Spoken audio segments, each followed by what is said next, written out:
त्या एकनाथ शिंदेना सांगा जरा अभ्यास करा,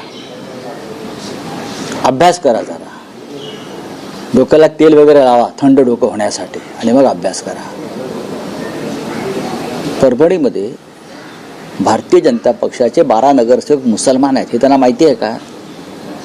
शिंद्यांना का उचलली जीभ लावली दाढीला, टाळाला पण नाही दाढीला. 12 नगरसेवक भारतीय जनता पक्षाचे परभणीतले मुस्लिम आहेत. इतर ठिकाणी सुद्धा असंख्य मुस्लिम नगरसेवक आहेत.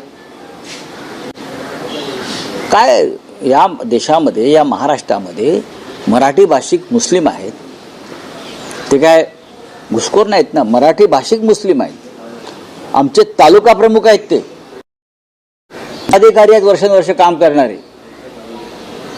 मग मुसलमान म्हणून कार्यकर्त्याला दूर ठेवणार तुम्ही? तुमच्यासारख्या गद्दारांपेक्षा तो निष्ठावान मुसलमान परवडला. तुमच्यासारख्या बेईमान गद्दारांपेक्षा ज्याने ज्या ताटामध्ये खाल्लं तिथे तंगडी वर करणारे आहे सगळे लोक शिवसेने, त्याच्यापेक्षा निष्ठावान शिवसैनिक आहे. परभणीचा जो मेयर झाला हा तालुका प्रमुख आहे आमचा, अनेक वर्ष पक्षाचं काम करतोय, झिजतो आहे, पक्षाबरोबर राहिला. अशा निष्ठावान शिवसैनिकाला जर परभणीत महापौर केला तर गद्दारांच्या पोटात दुखणारच.